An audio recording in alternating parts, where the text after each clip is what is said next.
ॐ सहना भवतु सहनौ भुनक्तु सह वीर्यं करवावहै तेजस्विनावधीतमस्तु मा विद्विषावहै।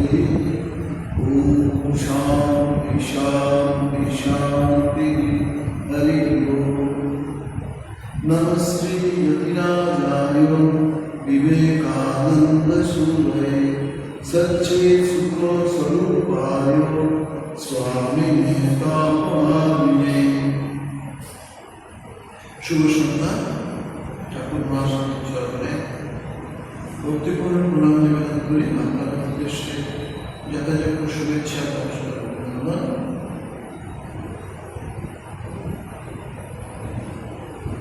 আমরা বেশ কয়েকদিন ধরে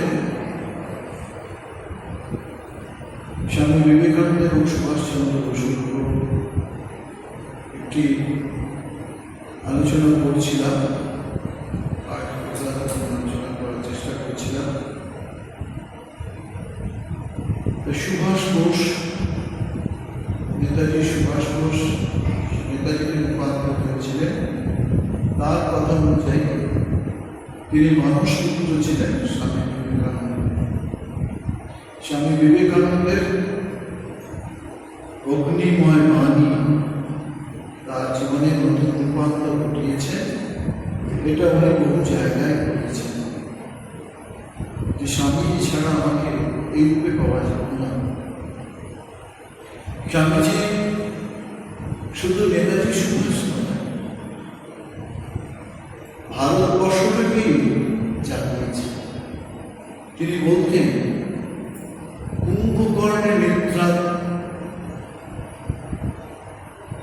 ত্যাগ হয়েছে, এখন ভারতবর্ষ জানবে। সত্যি আমরা দেখি ভারতবর্ষ যে অবস্থায় ছিল সেই অবস্থা থেকে এখন অনেক উন্নত হয়েছে, সুপার পাওয়ারের মধ্যে চলে এসেছে। ঠাকুর শ্রীরামকৃষ্ণ বলতেন ভগবানের ইচ্ছা ছাড়া কিছু হয় না, ভগবান যুগে যুগে অবতার। তিনি বলছেন একরকম গাছ আছে, গাছটা কিরকম অচিন গাছ, সেই গাছটাকে কেউ সহজে চিনতে পারে না, বলতে পারবে কি গাছ। মাস্টারমশাই বলছেন আপনি সেই অচিন গাছ, যিনি রামরূপে, কৃষ্ণরূপে, বুদ্ধরূপে, যিশুরূপে নানা অবতার করে এসেছেন। সেই শক্তি আমার স্বামী বিবেকানন্দকে পৃথিবীতে নামিয়ে নিয়ে এসেছেন। আজকেই কয়েকজন এসেছিলেন, তার একটি কলেজে স্বামীজির উপরে আলোচনা করবেন, মহল্লা বাড়ির উপরে আলোচনা করবেন।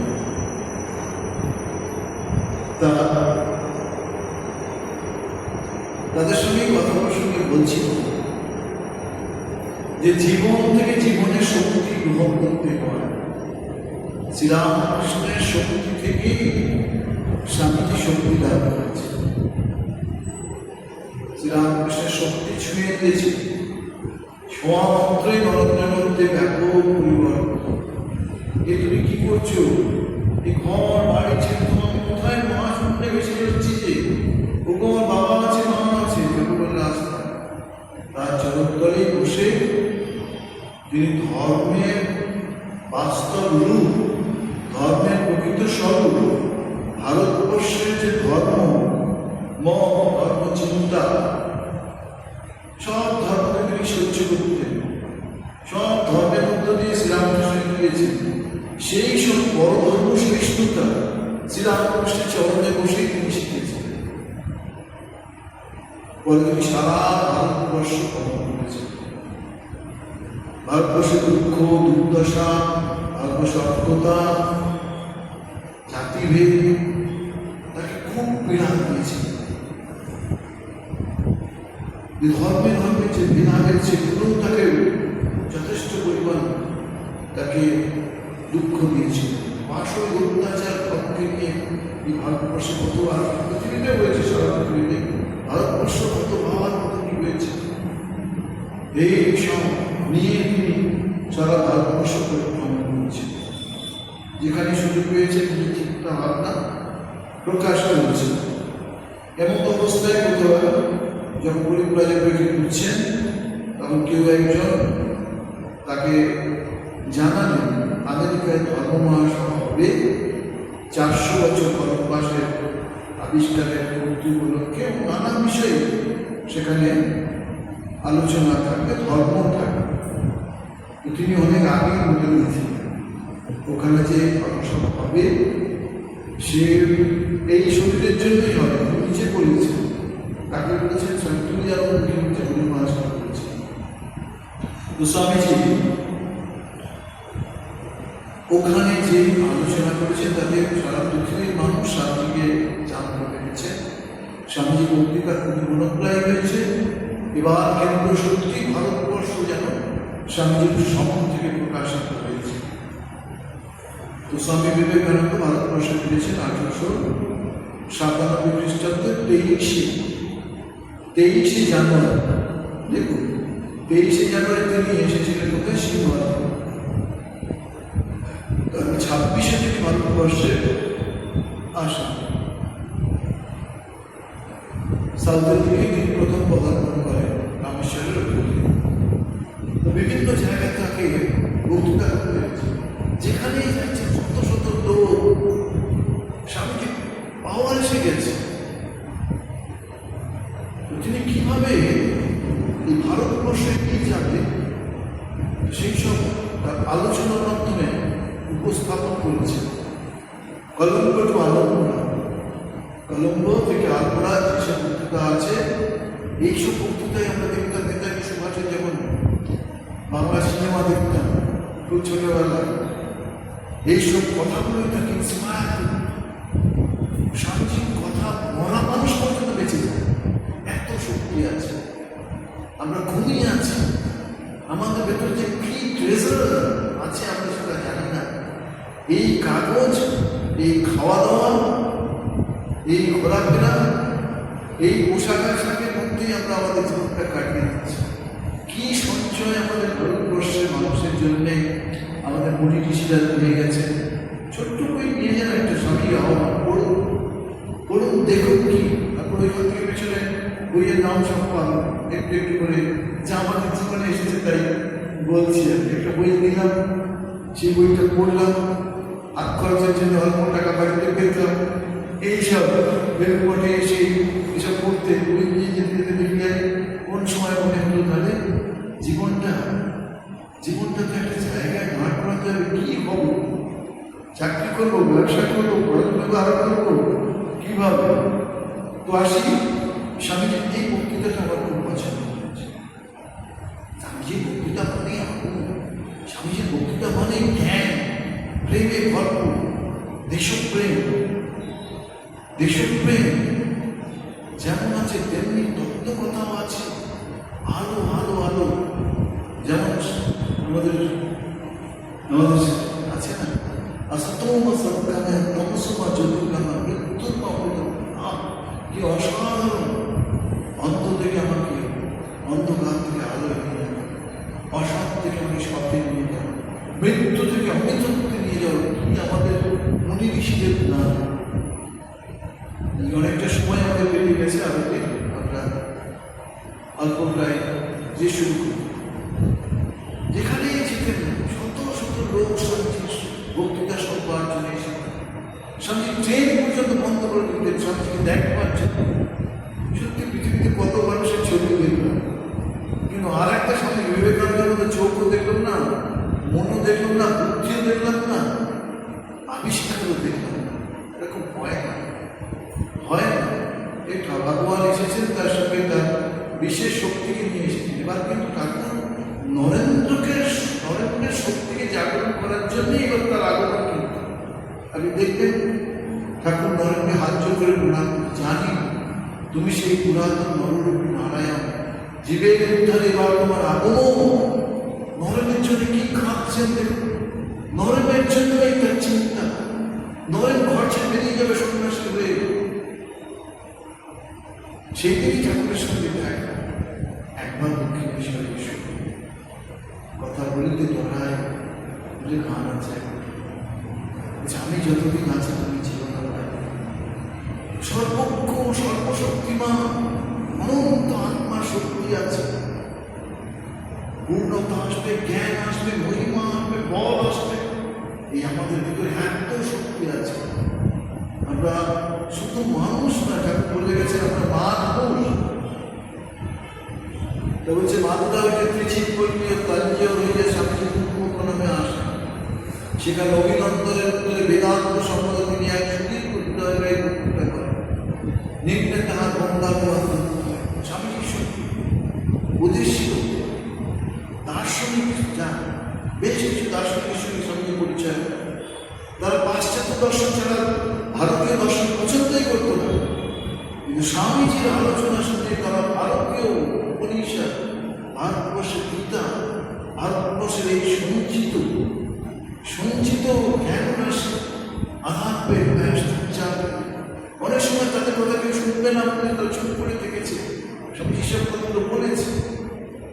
স্বামীজি উদ্ধৃতি করছেন কি গীতার সর্বমপ্পস্য ধর্মস্য কায়মনোপায় সর্বমপ্পস্য ধর্মস্য কায়, ধর্মের সামান্য মাত্র অনুষ্ঠানটি মহৎ কৃপা লাভ করবে তুমি, মহৎ ফল লাভ করবে তুমি।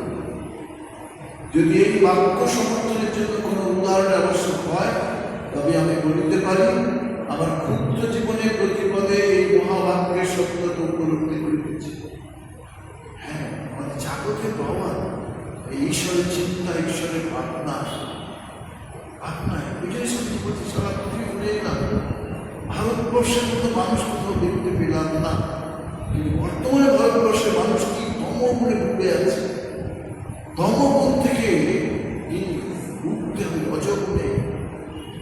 রজগুণে উঠতে হবে। সেসব কথাগুলি বক্তৃতার মধ্যে বলেছে।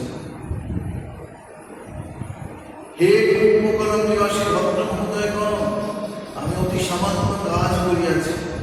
স্বামীজি যে কি কাজ করেছেন কল্পনা ভাবুন একবার। 6 থেকে 7,000 মানুষ অডিয়েন্সে বসে আছে, কতজন বলে গেলেন, কতজন পরবর্তীকালেও বলেছে, অনেকজন বলেছে, 100-র উপরে। তার মধ্যে স্বামীজির বক্তৃতায় সকলের মনোগ্রাহী হয়েছে। সেটা কি করে বোঝা গেল? স্বামী যখন সিস্টার সাথে আদর্শ আমেরিকা করলেন, 2 মিনিট ধরে শুধু হাত দেয়, 7,000 লোকের হাত লাগিয়ে একটা হলেতে সে কিরকম অবস্থা হবে। আর 5 মিনিট ধরে স্বামীজি অভিভূত হয়েছে, বাক্য বলতেই পারছে না, মনে এমন অবস্থা। স্বামীজি নির্বিঘ্ন, আর সেই মানুষের কি আনন্দ, যেন তাদের মনের কথাই যেন বলছে। ভারতবর্ষে এইসব সত্যিই তো রয়েছে। সেই জন্য আমরা স্বামীজির কথা বলি, স্বামীজি বলছে ওদেশের নকল করো না। সত্যি তাই। আজকে হিমালয়ের একটা গাছ আমরা এখানে বসাই, শিখি এখানে হবে না। আমাদের দেশের একটা আদর্শ হাজার বছর ধরে চলে এসেছে। সেই আদর্শকে যদি পরিত্যাগ করে আমরা অন্য আদর্শ গ্রহণ করি, আমরা সাকসেস হব না। স্বামীজির কথা সত্যি বাস্তব। আমাদের টাকা বেড়া পর্যন্ত ডাকাতি করতে যেতে কি ভগবানের স্মরণ করে আমাদের স্বাধীনতা সংগ্রামীরা মা কালীকে বলা হয় আমার থেকে প্রণাম করে তার আশীর্বাদ নিয়ে আমাদের বিবাহ, আমাদের যে কোনো কাজে আমরা ভগবানকে স্মরণ করলে ভগবান আমাদের রক্ষা করবে। যে অগ্নি বর্তমান যুগে দেখুন, আমি জানি না এই কথা কোথাও পড়েছি, সেটাই বলছি। বর্তমানে যে বিবাহ হয়, ওকে পছন্দ করছে, তিনি আমাকে পছন্দ করছেন, বিবাহ হয়ে যাচ্ছে। অগ্নিসাক্ষীটাকে বাধা একটা কিছু বললো, ব্যাস, তুমি তোমার মতো চাও, আমি আমার মতো চাও। কোথায় একটা রিপোর্ট পড়ছি যে 100% মধ্যে বেশিরভাগই যারা এরকম পছন্দ করেছে, আমি শুধু এটাই বলতে চাই, অগ্নিকে স্মরণ করে যদি কিছু হয়, এই দেখুন আমাদের সব কিছু অগ্নি, যে কোনো কাজ অগ্নিকে অগ্নি আমাদের প্রোটেক্ট করে। শাস্ত্রের খুব বলে অগ্নি এত শক্তি, এত আমাদের কথা শুনে।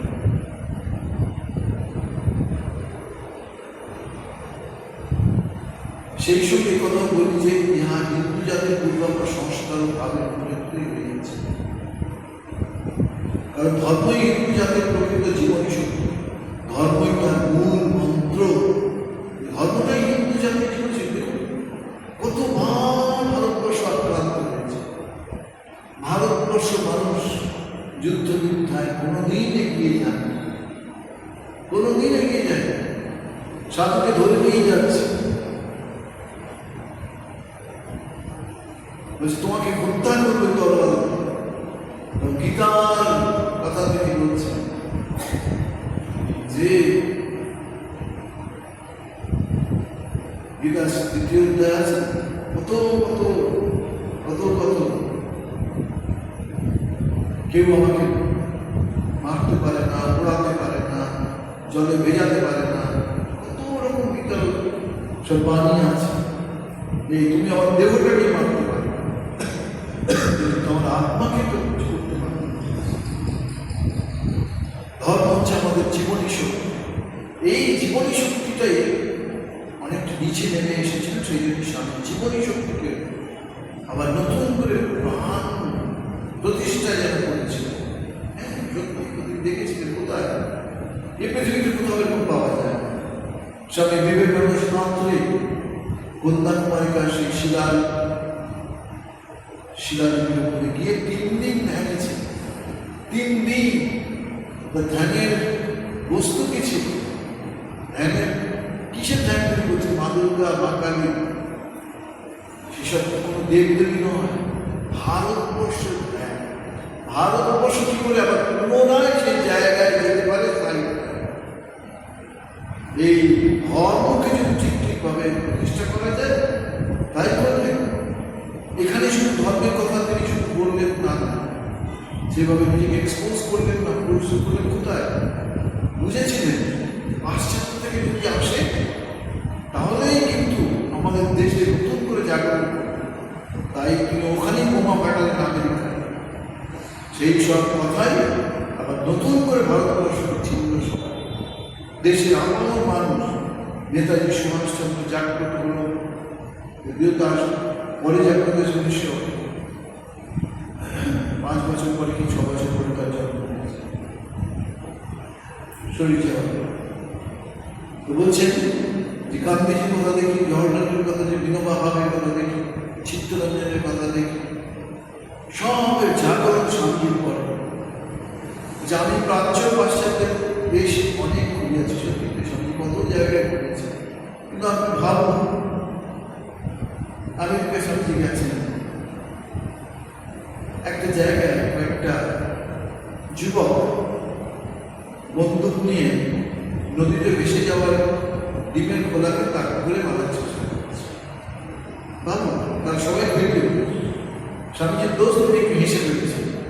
স্বামীজি কিন্তু জীবনে কোনোদিন বন্দুক গ্রহণ করেন, কিন্তু 12 বার তিনি বন্দুকের গুলি ছুড়লেন, 12 বারই লক্ষ্য ভেদ করে। কি করে? স্বামীজি বলছেন যে ভারতবর্ষের আধ্যাত্মিকতা, ধর্ম, অর্থ, কাম, মোক্ষ আমাদের ভারতবর্ষের জীবনী শক্তি, ভারতবর্ষের ভাব। আগে ধর্ম, ধর্ম মানে কি? সত্য। ধর্ম মানে কি? প্রেম। ধর্ম মানে কি? সহানুভূতি।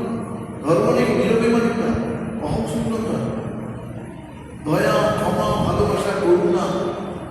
আগেকার আমাদের মানুষদের এই সব গুলোই তাদের ছিল। তারা কখনো মিথ্যাকে সমর্থন করতে পছন্দ করতেন না। ঠাকুরের বাবাকে বলা হয়েছিল যে মিথ্যা সাক্ষ্য দিতে হবে। তিনি ঘর বাড়ি সব ছেড়ে দিয়ে, জমি জায়গায় ছেড়ে দিয়ে গেলেন। আর আমাদের দেখুন, ও আচ্ছা কত টাকা দেবেন, সব গোস্ব ছেড়ে দিলাম। এই জন্য তো আমাদের শক্তিশালী মানুষের দরকার। সেগুলো উঠবে তো এরকম ভাবে, ভ্যালুসের উপরে তো উঠবে, মূল্যবোধের উপরে উঠবে, মনের শান্ত ভাব,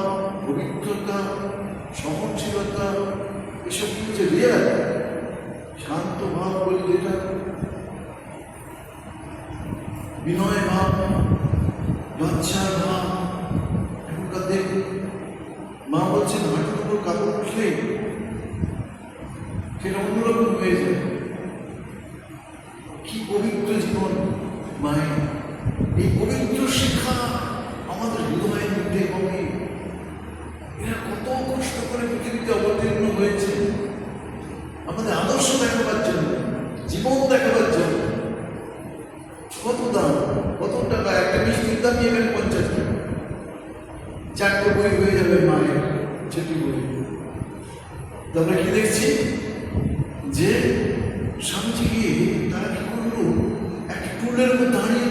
আরেকটা ঘটনা, স্বামীজি বলেছিলেন যে সত্য বস্তু রাখলে তাকে কোনো কিছুতেই তার মনকে বিসর্গ করতে পারে না। হ্যাঁ, এরকম কথা। আচ্ছা, তুমি টুলের উপর দাঁড়াও, বন্দুকের গুলি ছুটতে থাকে। আরে ভাই, বন্দুকের গুলি একটা শুনলেই আমরা কোথায় পড়ে যাবো। আর এই দেখুন স্বামীজি নির্বিঘাত।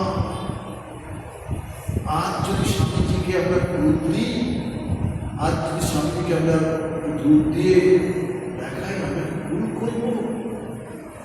এই মানুষটা কি বলছে, আমাকে তোমরা যতই গালি দাও, আমাকে ভুল বুঝো না, আমি তোমাদেরই একজন। স্বামীজির কাছে ওই ছেলেগুলো পরে বললেন কি, আরে ইউ আর আমার হিরো, হিরো ইউ আর। প্রত্যেকটা মুহূর্তে যে জীবন দেখিয়ে গেছে, সবাই আমাদের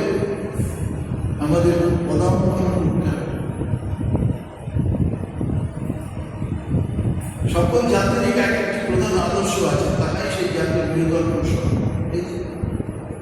রাজনীতি কোনো জাতির জীবনে মূল ব্যক্তি। হ্যাঁ, পাশ্চাত্য দেশে তাই তো, ইউরোপ, আমেরিকা, যেখানে যান ওদের মূল হচ্ছে কি, এই বড় রাজ্য অধিকার করা, বন্দুকের দিয়ে সর্বস্ব ছিনিয়ে নেওয়া। কিন্তু ভারতবর্ষ কোনোদিন কাউকে এখন পর্যন্ত আক্রমণ করেনি। টিট ফর ট্যাট একটু আছে, যদি একটু রোজ না দেখা যায়, ঠাকুর বলছেন যে একটু ভয় তোমাকে দেখাতে হবে। সেই ভয় না দেখালে সে শত্রু বা চেপে বসে। সেই জন্যই কখনো কখনো আমাদের একটু এরকম দেখাতে হয়, না নিজের দুর্বলতা প্রকাশ করে। রাজনীতি কোনো জাতির জীবনে কারো সামাজিক উন্নতি, কারো মানসিক উন্নতি, কত প্রতিষ্ঠান আছে, নানা ভাবে তারা কাজ করতে চায়।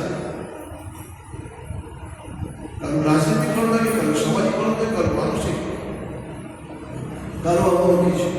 কিন্তু স্বামীজি কথা হচ্ছে আমাদের মাধ্যমিক জাতীয় জীবনের মূল বিরুদ্ধে ধর্ম, শুধুই ধর্ম। উহাই আমাদের জাতীয় জীবনের মেরুদণ্ড, উহারই ওপর আমাদের জীবন প্রাসাদের মূল ভিত্তি স্থাপন। এটাকে তোমরা ভুলো। স্বামীজি আমাদের কাছে জানিয়েছে, তোমরা ভারতবর্ষের নিন্দা করো, ঠিক আছে, কিন্তু ভারতবর্ষের ভালোবাসো। সবই যদি তার গুণগুলো, দোষগুলো তুমি দেখো। কয়েকদিন আগে আমার কাছে একটা মেসেজ এসেছে, ওইটা বলে শেষ করি। জানি না, সত্যতা জানি না, কিন্তু গল্পটা আমার বেশ ভালো লাগলো, সেই জন্য আমি শেয়ার করছি। এক রাজার প্রশ্ন হয়েছে, তিনি সব জায়গায় অবাধ্য হয়ে গেছে, রাজপ্রাসাদে, প্রজাদের কাছে, সবের কাছে। শারীরিক রোগ, আজ ভারতবর্ষের এসবগুলো কত নির্মূল হয়ে গেছে। মানুষ খেতে পেত না, পড়তে পেত না, থাকতে পেত না, ওষুধ নেই, বস্ত্র নেই, অন্ন নেই, কি অবস্থা! বলছেন তিনি কি খুব দুঃখে সময়কে ত্যাগ করে জঙ্গলে প্রবেশ করেছে। জঙ্গলে যেতে যেতে যেতে বন থেকে বনান্তরে যেতে যেতে একটা সাধু আশ্রম দেখেছেন, সাধুর কাছে গিয়ে বসেও আছে দুঃখে। সাধু বললেন, কি হয়েছে? এই অবস্থা থেকে তাই তো, ও কিছু না, সমাজে বলছি, সে এরকম ছেড়ে যাবে। আমি যেগুলো বলবো সেগুলো তোমাকে করতে হবে। তোমার সংসারে কে কে আছে, তোমাকে কে কে ভালোবাসে, তুমি আমার কন্যা।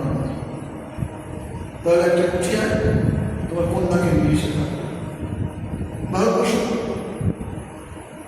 সন্ন্যাসী এরকম কি বলে মহিলা নিয়ে থাকছে, সেটা বুঝতে পারে না।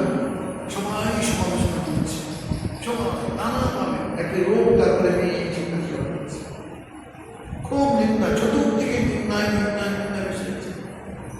কয়েক মাস চিন্তা যেতে তিনি দেখছেন একটু একটু করে যেন রোগটা ভালো হচ্ছে। আর তত দেশ দেশান্তর তার নির্দেশ হয়ে পড়েছে। একটা সময় তিনি সত্যি সত্যি সমাজের মধ্যে ভালো, তিনি আবার সাধু বাবার কাছে এসে বলছেন, প্রণাম করছেন, বাবা আপনার কৃপায় হয়েছে, কিন্তু আমার বড় জানতে ইচ্ছে হচ্ছে কি করে কি ওষুধ আপনি আমাকে কিন্তু অ্যাপ্লিকেশন করেন, কিন্তু কোনো কাজ করা বা কিছু করবেন কি করে কি বলবো। বললো তুমি বুঝতে পারছো না, যারা তোমার দুর্নাম করছিল, যারা তোমার সমালোচনা করছিল, এই রোগটা ধীরে ধীরে তাদের সঙ্গে আর তুমি ভালো করছো। কারণ দোষ দেখো না, দোষ দেখবে নিজে, জগৎকে আপনার করে নিতে শেখো। দোষ দেখবে তুমি নিজেই অপবিত্র। কিন্তু উপায় কি? এই কথা শুনে অনেকে বলছে যে আমাদের যে জাতীয় মেরুদণ্ড হচ্ছে যে নিন্দা করা, এরপরে আমরা কি করবো? সত্য সত্য আর ছাড়তে পারছি না। উপায় কি? উপায় একটু একটু করে বৈরাগ্যের মধ্যে ত্যাগ করা। স্বামীজি খুব স্বামীজি বই পড়লেই আমরা যথার্থ ধর্মটাকে বুঝতে পারবো, আমাদের করণীয়টাকে বুঝতে পারবো। স্বামীজি বেদান্তের ভাব ছড়িয়ে বলছে, সর্বক্ষরিতাম ব্রহ্ম, সকলের মধ্যে সেই এক আত্মা রয়েছে, এক আত্মা রয়েছে। এটাই পৃথিবীতে এটাই খুব গ্রহণযোগ্য যে বাহ্যিক যে সায়েন্টিস্টরা পর্যন্ত বেদান্তের এক শক্তি সর্বদিকে রয়েছে, পাওয়ার রয়েছে, সেটা স্বামীজি সায়েন্টিস্টরাও সেটা বলেছে। সেটা জড়বাদ নিয়ে থেকেছে। আমাদের চৈতন্য, এটা আমাদের বেদান্তের ভাবনা, আমাদের আধ্যাত্মিকতা, এটা আমরা জানি। ভেতরে যে চৈতন্য আছে, সেই চৈতন্য সর্বদিকেও রয়েছে। স্বামীজি মানতেন, নরেন্দ্রনাথ ঠাকুর যখন বলতেন, হ্যাঁ সব চৈতন্যময় রেখেছে, বলছে আপনার মাথা খারাপ, এই ঘটিটা বাটিটা কি ঈশ্বর বলছে, হ্যাঁ রে, সে তো মানে না, সে তো জানে না, সে তো বোঝে না, সে উপলব্ধি হয়নি। ঠাকুর কিছু নির্দেশ উপায় বাড়িতে গিয়ে দেখে খাবার, থালা, গ্লাস সব কিছুই সে পরম ব্রহ্ম। বলছে ট্রাম এগিয়ে আসছে, আমার ভয় নেই, রেলিংয়ে মাথা ঠেকাচ্ছি, মারছি, চৈতন্য সত্তা, সবই চৈতন্য সত্তা। খেতে পাচ্ছে না, মা তো সেই চৈতন্য সত্তা। এই সর্বভূতে সেই শক্তি রয়েছে, এর মানেটাই তার। সুন্দর একটি গীতার শ্লোক আছে, সেটা দিয়ে শেষ করি। समं सर्वेषु भूतेषु तिष्ठन्तं परमेश्वरं विनश्यस्य विनश्यान्तं यः पश्यति स पश्यति समं पश्यति सर्वत्र समवस्थितं ईश्वरं न हिनस्तं आत्मानमात्मानं ततो याति परं न हिनस्तं आत्मानमात्मानं ततो याति परं। অর্থটা কি? বিনাশী সর্বভূতের মধ্যে অবিনাশী পরমেশ্বর যিনি সমভাবে অবস্থিত দেখেন, তিনি যথার্থ দর্শন করেন। ঈশ্বরকে সর্বত্র সমভাবে অবস্থিত দেখিয়া তিনি যে হিংসা করেন না, সুতরাং পরম গতি প্রাপ্ত। কেউ হেঁটে আসছে ভাষণ করতে, শ্রীরামকৃষ্ণ মনে হচ্ছে কে যেন তার বুকের মধ্যে দিয়ে চলে আসছে। মাঝিতে মাঝিতে বিবাদে এ একজন অপরকে চপেটাঘাত করেছে, সেই 5টা আগুন ঠাকুরের শরীরের মধ্যে চলে এসেছে। বেলপাতা তুলতে গিয়ে দেখা যাচ্ছে যেন চৈতন্য সত্তাইকে যেন তার শরীরে তুলছে। এরকম ছোট আমির সঙ্গে বড় আমির সম্পর্ক তৈরি করা যায়। স্বামী দার্জিলিং আছেন, বুটিয়া ভুটিয়া মহিলা মাথায় কাঠের মুখ নিয়ে চলছে। হঠাৎ ভাগ তো এমন হয়েছে পড়ে গেল। পড়ে গিয়ে দেখা গেল যেখানে ভুটিয়া মহিলাকে আঘাত, স্বামীজিও চলতে চলতে সেখানে আঘাত পেয়ে বসে গেলেন। এই অপরের কষ্ট নেওয়া যায়, অপরকে তোলাও যায়। স্বামীজি আমেরিকায় সবাই বলছিলেন existence absolute, knowledge absolute, bliss absolute, I am he, I am he। আমি সেই সব চিন্তা আনন্দ স্বরূপ। সব মানে নিত্য, চিত মানে জ্ঞান, আর আনন্দ মানে আনন্দে পরিপূর্ণ। তুমি পূর্ণ, তুমি অনন্ত, তুমি অনাদি, তুমি সর্বজ্ঞ, তোমার মধ্যে সব শক্তি আছে। এটাকে ভাগ করাটাই হচ্ছে কর্মের কাজ। নির্দিষ্ট পন্থায় ভগবানের নাম করতে করতেই মা কি বলেছিলেন? মা বলতে জপা সিদ্ধি, জপ করতে করতে ভেতরে সেই পূর্ণতাকে জাগ্রত করা যায়। মা বলছিলেন বাবা বট গাছের ফল দেখেছো তো, তুমি ভেঙে দেখো সত্যি ডুবুরের মতো বীজ। ওই একটা বীজ থেকে দেখুন কি প্রকাণ্ড বট গাছের গাছ হতে পারে। সেরকম আমাদের মধ্যে শক্তি রয়েছে। ওর মধ্যে জ্ঞান, ওর মধ্যে প্রেম, ওর মধ্যে ভালোবাসা, ওর মধ্যে ত্যাগ, সহিষ্ণুতা, সব গুণগুলোর মধ্যে রয়েছে। স্বামীর চরণে প্রার্থনা। তিনি বলেছিলেন আমি অশরীরী বাণী, ওই উপর থেকে শক্তি জাগিয়ে যাব। সেই শক্তি তিনি আমাদের মধ্যে দিয়ে আমাদের জীবনকে এগিয়ে নিয়ে চলুন। পথে অতিশালী হোক, দেশ জাগ্রত হোক, মানুষ জাগ্রত হোক। স্বামীজি তো প্রথম এই দরিদ্র অসহায় দুঃখী মানুষদের জন্য চিন্তা ভাবনা করেছে। স্বামীজি তো প্রথম মানব জাতির, বিশেষত এই লেবার ক্লাস, এই মাতৃজাতির জন্য তার চিন্তা, ওদের বড় দোষ। হ্যাঁ, এই দরিদ্র মানুষকে পেছনে ফেলে রেখে দিয়েছিস, তোরা নারী জাতিকে অবহেলা করেছিস, তারা না জাতিয়ে এই ঠিক করে জানবে বন্দি, তোরা নিজেরা শিক্ষিত হচ্ছিস না, আর এই মাতৃজাতিকে শিক্ষিত করছিস। সেই জন্য তারা গিভ দেম এডুকেশন। শাস্ত্র যেমন সংস্কৃতে বড়, কত গহন জিনিস সব রয়ে গেছে আমাদের, জানি না কত কি বিদ্যা রয়ে গেছে।